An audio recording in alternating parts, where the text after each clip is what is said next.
Hello everybody, Deathpilot here. Today we got a different video. Today I'm going to be reading a creepypasta just because I think they're cool. We're reading Time Splitters 2 Limited Edition. Without further ado, let's get into it. Hello, my name is Thomas Grace, but my friends call me Tom. Like many people, I was a huge fan of the game GoldenEye 007 for the N64. It was an incredibly revolutionary title, and I recommend all those who haven't checked it out to do so. I am disappointed that there aren't many shooters this day and age that are in the style that GoldenEye was. So I joined a gaming forum and asked anybody if there was any game similar to GoldenEye out there, gameplay-wise. One of the first games that was recommended to me was Perfect Dark, but that didn't really interest me.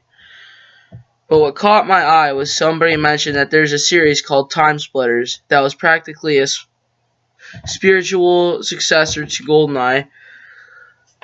I looked into the games and found out that all of the games in the series, Time Splitters 2, interest me the most. As the screenshots of it reminded me of the glory days of playing my copy of GoldenEye, mostly in its visual style, sadly. Sadly, I didn't have any money to blow on such a thing, so I logged off and decided I would look for somebody who was maybe willing to trade one of the games in my possession for Time Splitters 2. I decided to check out what I was in for. I should watch a walkthrough Let's Play of Time Splitters 2. I watched the game's story mode and its entirety, and it was very impressive looking. At that point, I went to sleep. The next day, I woke up with a headache, most likely due to morning sickness, which is not at all pleasant. I turned on my laptop, and as my eyes slowly adjusted to the light, a familiar sight of the Windows 7 logo appeared on the screen, and I waited for the PC to finish booting up. Once on the desktop, I opened Chrome and checked back on the forum I had joined last night. Apparently, I had a private message from someone, anonymous. It simply said, "I'm willing to give you something you won't forget." It sounded like spam, but the curiosity got the better of me, so I opened it. The message was pretty standard stuff for somebody looking to sell something, but something didn't sound quite right. Here's a transcript of what the message said. "Hello, Tom. I am in possession of a copy of Time Splitters 2. And I'm sending it to you as a gift and as a warning." The last part particularly caught me off guard. I have absolutely no idea how a video game could serve as a warning. In fact, the obscurity of the threat made me laugh out loud. Who could be threatened by a video game? Another thing is off, that the message looked like it was sent at the exact time I logged off. Although, to be fair, it's probably just a coincidence. That's when the doorbell rang. I looked through the slot and saw it was the delivery guy, probably here to give me my mail. He had a box for me, and I signed it off. On the box words, "Time Splitters 2 Limited Edition for PS2 were written in Sharpie. This was odd to me for a number of reasons. One, usually people don't write the contents of a cardboard box on the box itself with huge lettering in what appears to be Sharpie. And if that info I got from the forum was correct, nothing called Time Splitters 2 Limited Edition existed. It was probably just a mix-up on the part of the guy who sent it, so I shrugged it off. Sometimes people are just out of it when they're tired and do things by mistake. Maybe even write something by mistake. I've done it myself, admittedly." I opened up the box and revealed what appeared to be a perfectly normal copy of Time Splitters 2 for the PS2, which for the most part confirmed my previous suspicions that the writing on the box was simply something the sender did absentmindedly.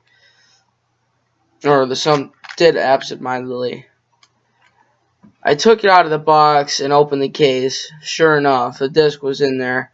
I looked at it happily, mostly because if it was anything like GoldenEye, or even just as fun as it looked in the Let's Play, the game was going to make every moment of the next few days, or even weeks, quite a bit more enjoyable.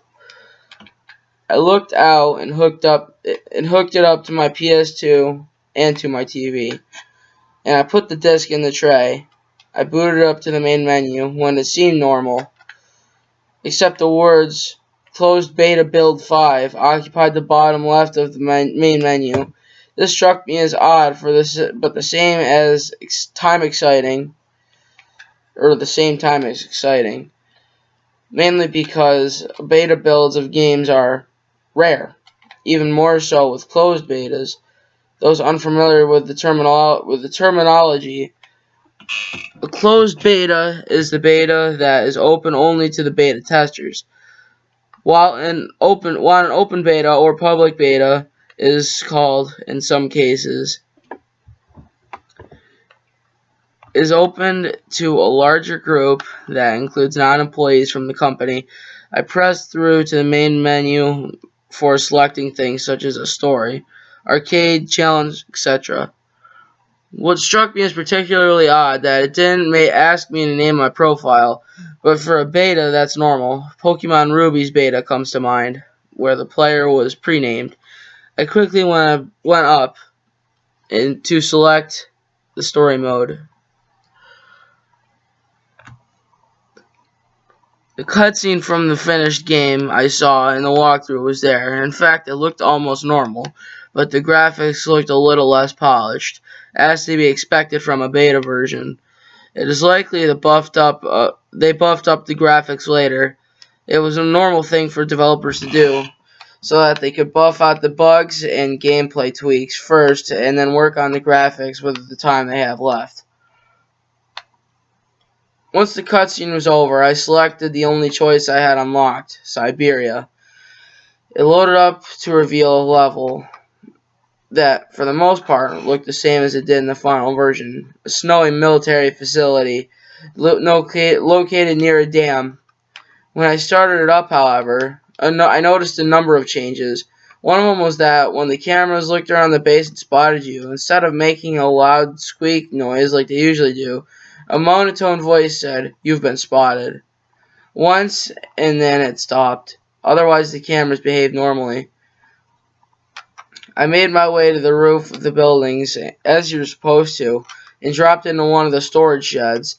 I grabbed the mines inside and headed back to destroy the satellite in the top of the buildings there. It was satisfying to see the satellite fly off the building and over the fence, where it landed in the snow. Unlike the final game, as soon as the satellite was destroyed, I heard a loud bang. It looked like the small trench that you needed to move through to get to the stairwell in advance. The door was simply destroyed. The rest of the level appeared to proceed normally until I reached the part where you release the zombies by restarting the power. Upon inserting the item needed to restart the power, a wall slid to the side, as if there were a door, revealing a passageway that's not available in the final game, from the walkthrough I saw at least. I walked inside, and what I saw, while not horribly out of place, was quite unnerving. I saw a large hallway that appeared to be in some kind of cell block. On every side there are locked doors. Behind them are various enemies from the game. I walked down this hallway. As I continued further, the screen got darker and darker inside the cells the further I got. The more desperate characters seemed. Some of the soldiers were begging in English, and for a reason not to my understanding, as the soldiers were Russian. For me to release them, they had their weapons on the ground and they were banging on the glass. Even further in, the characters weren't even alive. Some were mangled, and some were zombies. Upon the screen turning completely black, it suddenly looked normal again, brightness-wise anyway. It appeared to be once more from the player's perspective. I had no weapons.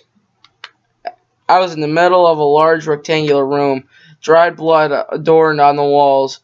Tables with surgical tools were laying all around the room, next to some surgery tables with what appeared to be corpses on them.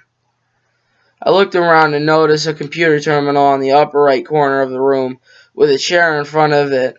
As I approached the chair, my character proceeded to sit down without me pressing any buttons. Suddenly, a video played. I don't mean a cutscene. I mean a live-action video. It appeared quite aged, but not too old. I guess it was taken around 1990 or so. On the screen were two surgeons, in a room eerily similar to one the character I was playing found themselves in. They were standing next to a corpse on some kind of operating table. It was cut open and its organs were visible.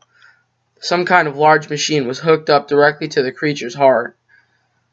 The creature was mostly unmoving at first, but suddenly its eyes opened and it panicked.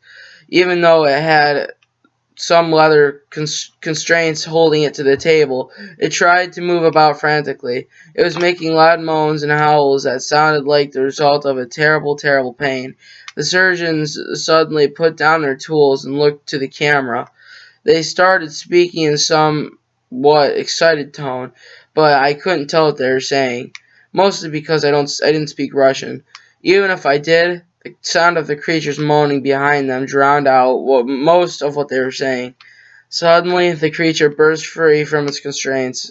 It grabbed both the surgeons, using one arm to grapple each. It started viciously tearing at them with its teeth. The surgeons fell down, clearly dead from the looks of it. They went pale and limp. The creature looked at the screen before it cut out. I thought it was over, but suddenly it cut to a view of a large facility, one that looked identical to the one in the game, except it was real. I was almost sure that whatever was going on there was staged, but that's when it flashed up on the screen, only for a few moments, but it flashed on the screen several times like this, and I had a chance to copy it down. 7, 30, 36, 87, 83, 4, 30, 65. Even though I'm no expert on navigation, I recognize those coordinates. After the coordinates had been copied, the game shut off. A power surge occurred. Once the power was back on, I was more curious than anything, so I decided to ask my friend to check out these coordinates. Luckily, they were already in Russia at this point, so I figured I might as well. They immediately agreed to help me. That's the definition of dependability right there. Their agreement probably had a lot to do with not telling me them where actually I got these coordinates from. If I had told them, he'd probably brush me off and assume that I was either joking or insane. Or maybe both. He told me he would message me once he got there, and we could do a voice call so that it would be easier for him to communicate and do things with his hands at the same time. It was 2 days later that I finally got invited to a call with him. He started off by telling me that these coordinates there was some odd river and kind of dam surrounded by a few buildings. He mentioned that it's odd, considering that the maps did not mention such a thing. He told me that since it appeared abandoned, there was probably no harm in going inside. I heard the sound of a door opening, and then his footsteps as he maneuvered around. He told me that the building appeared completely abandoned, yet all of the documents, furniture, and even military equipment was still there, as if whoever left either didn't so in a hurry or did not actually care about what happened to the equipment. A bit careless. He said that he found some kind of control room, and one of the walls there was open, leading to a corridor. He told me that further in, the lights were dimmer. As he slowly walked down the corridor, describing the cells appeared to have human skeletons in them. He assured me that while this was grotesque, this kind of thing wasn't unusual. especially during the time of the Soviet Union. He continued walking and told me that it had gone completely dark, and he had come to what felt like a door. As soon as he said that, I heard the sound of a door opening. He let out a hearty chuckle. This reassured me that he knew what he was doing. He told me that the light was getting dimmer, but it was at least better than the hallway. I heard his footsteps as he apparently walked deeper into the room. Then I heard a loud moan and howl, and the call ended. Alright guys, well that was Time Splitters 2 Creepypasta. It kind of went farther than the gameplay I had recorded previously, but that's alright, you guys will just get a black screen. Sorry about that. I guess it was alright. I mean, like, I'm not the best rater, so that's why I kept screwing up. It wasn't that scary, like, I guess it gave me some sort of chills because it seemed like it could happen. It seemed real. And if you guys keep hearing this, it's just my horrible chair. So that was Time Splitters 2 Limited Edition Creepypasta. You guys should really read some creepypastas yourself. I mean, unless you're faint of heart. But this was pretty good. Can't deny that. This was Death Pilot.